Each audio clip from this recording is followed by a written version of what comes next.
Hey team, it's your real estate geek Andrew Finney here. So I was thinking today, as opposed to making normal videos about real estate investing, I'd come to you with something a little bit different. Something that's been on my mind a lot lately is house hacking, and it's a really great opportunity for those of you that are in a position to take advantage of it. So I thought I'd go live, talk about it a little bit, especially as it pertains to house hacking, single family homes versus multifamily homes. You know, if you're wondering what house hacking is, a lot of people say it's generally kind of like a mix in between buying a personal residence and buying an investment property. Simply put, house hacking is like buying a multifamily property in most cases, is the way people look at it. But what about a different option? What about if you took a look at purchasing a single family home and used it for the purpose of your house hacking? How would that work and what is it going to look like? You know, a really interesting consideration whenever you think about house hacking, the whole premise is based upon buying a multifamily property and renting out the excess units. Well, what happens if you buy a 4 bedroom home and you're able to rent out the other 3 bedrooms? Would it accomplish the same purpose? Well, of course it will. You'll still be able to generate probably relatively about the same amount of income by renting out the bedrooms as renting out an actual unit. You might take a little bit less on the bedrooms depending on what you want to do, and depending on your life circumstances, you may be in a position to do this or not. Now, if you are in a position to do it, it's something that you might really want to consider into getting your first home. Now, whether it's going to be best for you to actually go into the multifamily property or purchase the single family property, it's up to you. The idea behind all of this is to make sure that you're set up for success and that you look at all of your options available to you and think outside of the box. That's the way that you're going to become a lot more successful if you're looking at getting into real estate investing or simply building up a long-term future cash flow, positive cash flow for you going forward. So, and the reason why this has been on my mind so much is, you know, with rising interest rates and rising home appreciation, a lot of people found themselves at kind of a catch-22. Andrew, you know, I would like to buy a home, but I'm a little bit nervous. I'm a little bit scared. You know, what happens if I bite off more than I could chew, even though I'm approved for it? What if the mortgage payment makes me a little bit uncomfortable?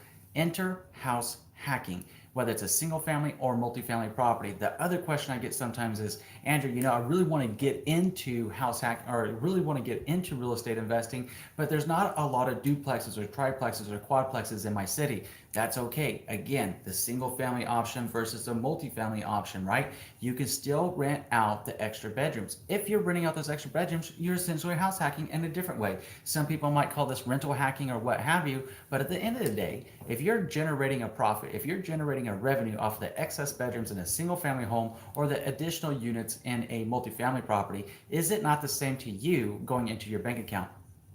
Of course it is, right? So why not explore the different avenues available to you to make this happen? Because, and going back to a moment ago when I was talking about why this has been on my mind and with all these different questions that are coming up, great comments on the YouTube channel from you guys, and just reading and listening to a lot of you that read, send me emails, and occasionally text me or what have you, and just thinking about it, and I was like, you know, if the average age of a first-time homebuyer right now is 33, the average man is about 29 before they get married, and the average woman is 27 years old when they get married. What is going on in your early and mid 20s other than going to college, if you do so, and getting your career started? Why can you not start earlier in life? Because I've talked to some Gen Zers lately, and I actually have one that just closed on a house the other day, and I was really, really excited for him. I'm super proud of him for doing it. He's on the older side, obviously, of Gen Z. At the same time, he closed on his very first home, and I thought, you know what? You have a heck of an opportunity. That's what I was sharing with him.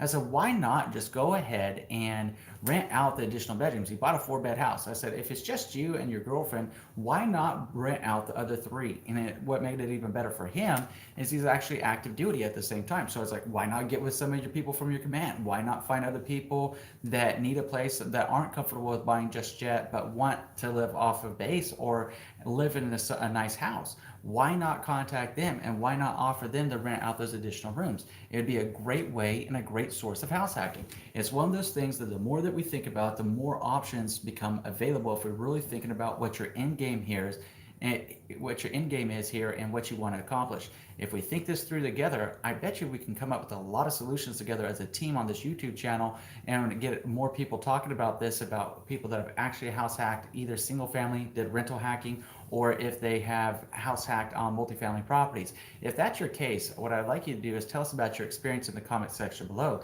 And even if it's not your case and you have a thought about this and how it could play out, share it with us in the comment section below, and let's continue to help our team learn and grow. So this is something a little bit different, just something about what's on my mind, kind of off the cuff.